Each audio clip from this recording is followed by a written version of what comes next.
Well, good morning. Today is Tuesday, the 5th, Cinco de Mayo, and today we are um, looking at the book of Nehemiah, and we are going to be reading verses 9 through 20 this morning. So I'll go ahead and read. It says, this is Nehemiah. He goes and he says, Then I went to the governors in the region beyond the river and gave them the king's letters. Now the king had sent captains of the army and horsemen with me. When Sanballat the Horonite and Tobiah the Ammonite official heard of it, they were deeply disturbed that a man had come to seek the well-being of the children of Israel. So I came to Jerusalem and was there 3 days. Then I arose in the night, I and a few men with me. I told no one what my God had put in my heart to do at Jerusalem, nor was there any animal with me except the one on which I rode. And I went out by night, through the valley gate to the serpent well, and the refuse gate, and viewed the walls of Jerusalem which were broken down, and its gates which were burned with fire. Then I went on to the fountain gate, and to the king's pool, but there was no room for the animal under me to pass. So I went up in the night by the valley, and I viewed the wall. Then I turned back and entered by the valley gate, and so returned. And the officials did not know where I had gone, or what I had done. And I had not yet told the Jews, the priests, the nobles, the officials, or the others who did the work. Then I said to them, You see the distress that we are in, how Jerusalem lies waste, and its gates are burned with fire. Come, and let us build the wall of Jerusalem, that we may no longer be a reproach. And I told them of the hand of my God, which had been good upon me, and also of the king's words that he had spoken to me. So they said, Let us rise up and build. Then they set their hands to this good work.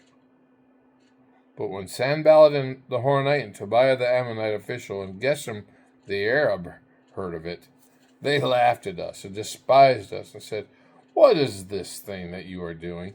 Will you rebel against the king? So I answered them and said to them, The God of heaven himself will prosper us. Therefore, we his servants will arise and build. But you have no heritage, or right, or memorial in Jerusalem. All right. So I love it. It's interesting. It's fun for me to study scripture, and I particularly enjoy the different genres. So here is historical narrative.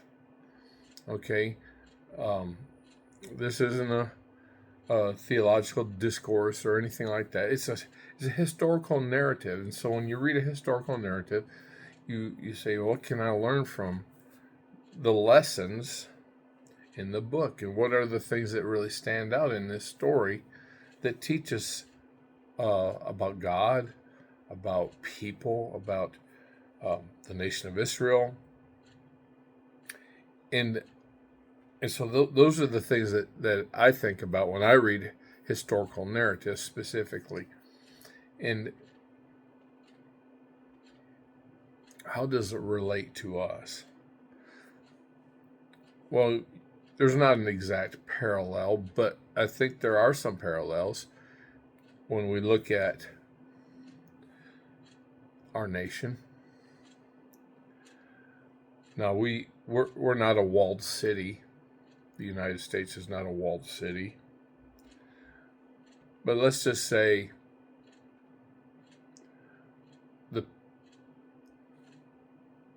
is our nation in distress?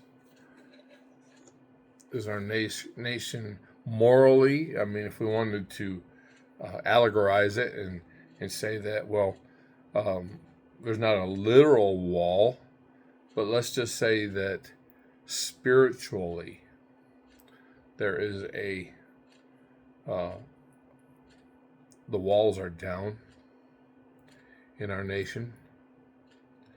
And I think that when I think about the story, the narrative here of Nehemiah and how it's laid out in the book of Nehemiah, I see some really interesting things. And how do I apply it to my own life? That's the key we have to ask ourselves. So I think I have to think in terms of how do I apply it to my life, my situation right now. Just look at the situation. Nehemiah hears about the problem. The walls are down, the gates are burned with fire. The people that are there in Israel, in Jerusalem specifically, are in distress. He's burdened about it. He's a cupbearer to the king. The king sees that he's troubled and says, "What can I do?" And so he tells the king, "Please send me to rebuild the city of my fathers, where my father's tombs are. Send me to rebuild it. Send me letters for safe passage. Send me letters to the king's, the keeper of the forest, so I can get the building materials I need to rebuild the wall." He goes. He meets Sanballat and Tobiah and Geshem, the leaders of the foreign nations that are still in Jerusalem. And there's a lesson right there. There's a lesson right there. It's a lesson that goes back many generations. When Israel first came into the promised land, in the book of Judges, or a book of Joshua rather, at the very beginning, you recall they were told to drive out all the inhabitants of the land. They weren't to make any covenants with them, no peace treaties, nothing. They were to drive them out. Why? Because God told them, he said, if you don't drive them out, they're going to be like thorns in your side and snares to you.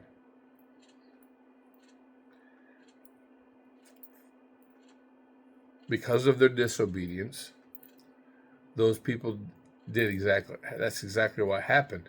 They intermarried with the people in the region. They took on their idol worshiping the Baals and the Asherahs, and because of their idolatry, God punished them by allowing Nebuchadnezzar to come in, destroy the city of Jerusalem, burn down its gates, destroy the temple, carry the people away captive and back to Babylon. Now he promised through his prophets that they would return one day. And he says specifically it would be 70 years.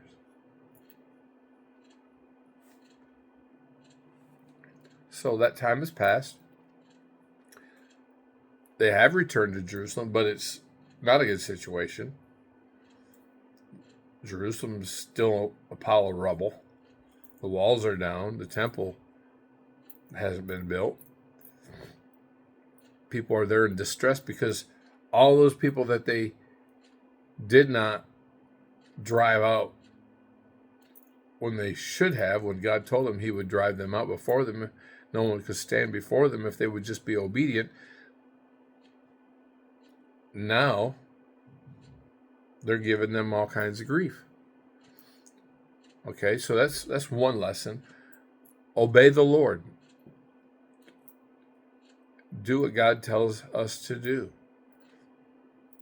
Okay, so he gets back there. He's met by these foreign officials living in and around Jerusalem, and they oppose him at every turn, accusing him of rebelling against the king when the king gave him letters to go back and rebuild.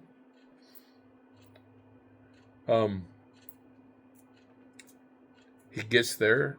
He doesn't tell the Jewish leaders what his plans are, but he assesses the situation. He goes out by night, rides around the city on his animal, camel, horse, whatever it is, I don't know. And there's so much rubble that the animal can't even pass by. So it's a bad situation.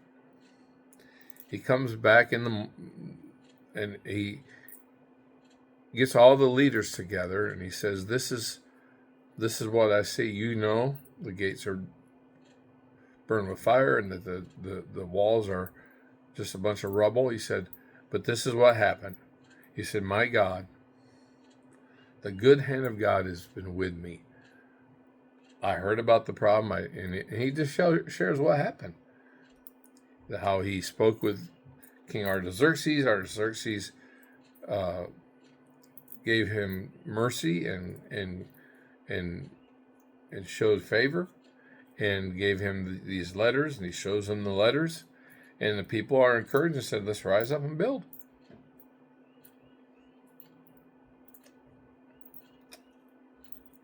What does that teach us? Well, it teaches that God is merciful, God is patient, God is a God of second chances.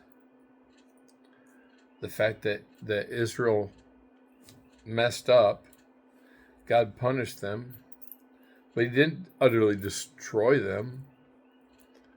There was a remnant that came back to Israel, and now he's going to help them rebuild the city.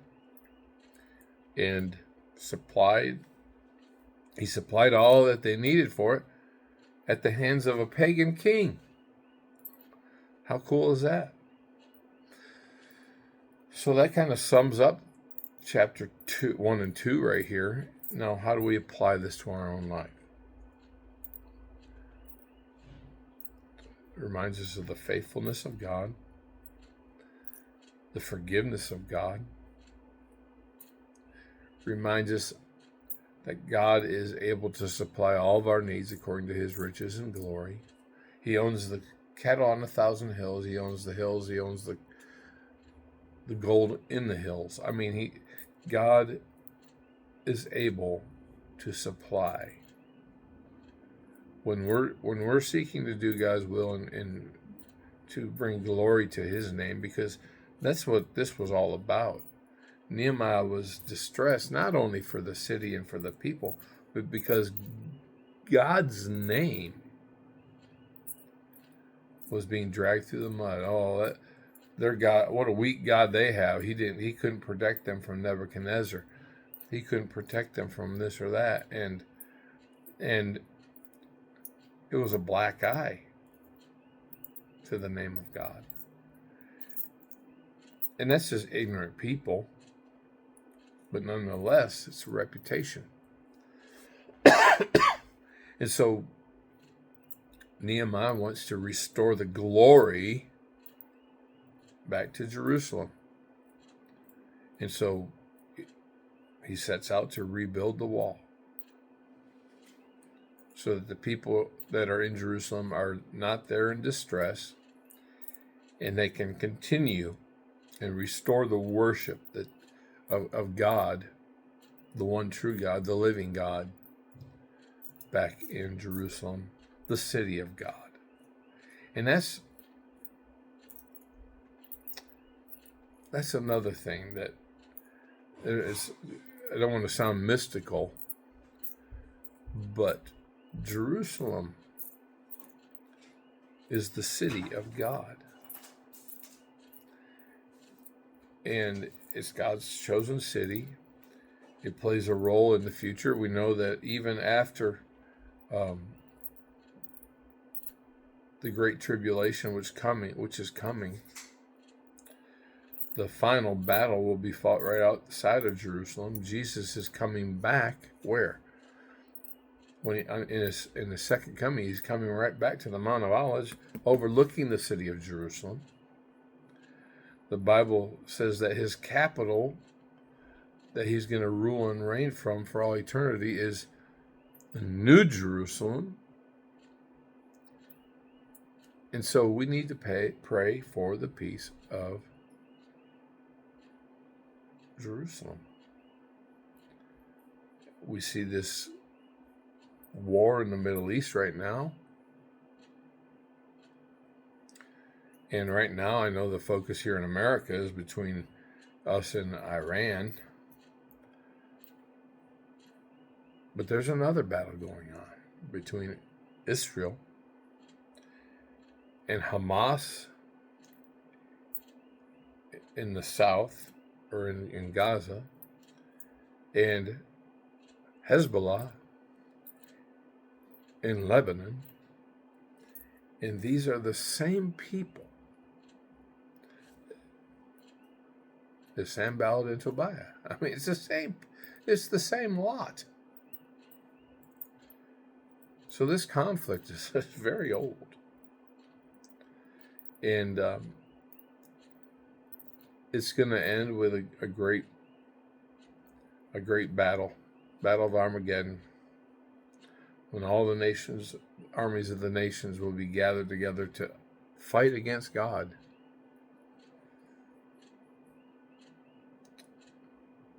We don't know when that day's coming, but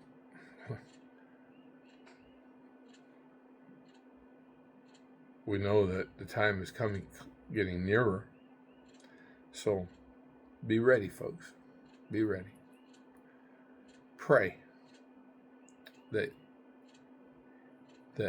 if the Lord comes soon, you'll be ready to meet him. That's all I have for today. Hope you have a blessed day. We'll see you again tomorrow.